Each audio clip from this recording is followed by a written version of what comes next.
अंता उपचुनाव की जंग जीतने के लिए कांग्रेस को काफी पसीना बहाना पड़ेगा, क्योंकि बीजेपी सरकार में उपचुनाव जीतने का फैक्टर और स्कोर उसके पक्ष में है, बिल्कुल भी नहीं है।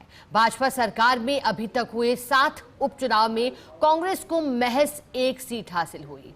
वहीं भाजपा ने 5 सीटों पर जीत दर्ज की। देखिए ये खास रिपोर्ट। अंता उपचुनाव के चलते राजस्थान की सियासत फिर गर्मा गई है। दोनों ही दल चुनावी जंग जीतने की कवायद में जुटे हैं। कांग्रेस के सामने अंता उपचुनाव को जीतना कठिन साबित हो सकता है, क्योंकि अब तक हुए उपचुनाव में भाजपा ने एक तरफ से क्लीन स्वीप किया है, वहीं कांग्रेस ने उल्टा अपनी 3 सीटों को और खो दिया। ऐसे में कांग्रेस को अंता उपचुनाव का मैदान फतेह करने के लिए काफी मेहनत करनी होगी।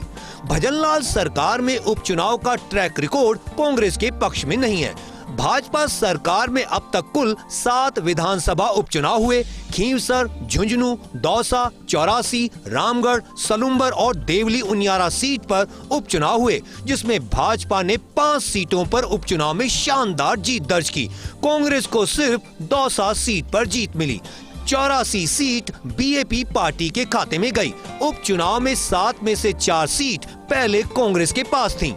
तो आपने देखा, उपचुनाव जीतने का ट्रैक रिकॉर्ड भाजपा के पक्ष में साफ दिखाई दे रहा है।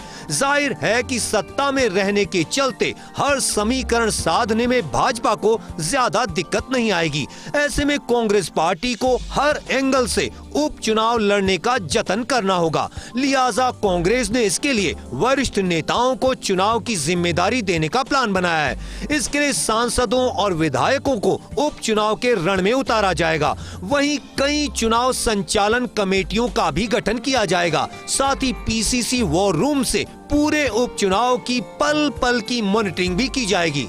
हालांकि उपचुनाव के परिणाम से सरकार की सेहत पर कोई सियासी असर नहीं पड़ेगा, लेकिन इससे एक परसेप्शन सेट होगा। भाजपा अगर चुनाव जीतती है तो इसे सरकार के काम पर जनता की मुहर लगने के तौर पर पेश किया जाएगा। लिहाजा कांग्रेस ने माइक्रो मैनेजमेंट के जरिए उपचुनाव की जंग जीतने की रणनीति का खाका तैयार किया है। सत्ता में आने के बाद भाजपा ने अधिकतर उपचुनाव के अंदर क्लीन स्वीप किया है। लिहाजा अंता उपचुनाव की जंग जीतने के लिए कांग्रेस को काफ़ी पसीना बहाना पड़ेगा। ऐसे में माइक्रो मैनेजमेंट के साथ वरिष्ठ नेताओं की फौज चुनाव की जंग में उतारने का फैसला कांग्रेस पार्टी ने किया है। कैमरा पर्सन जितेश के साथ मैं दिनेश टांगी, फर्स्ट इंडिया न्यूज़, जयपुर।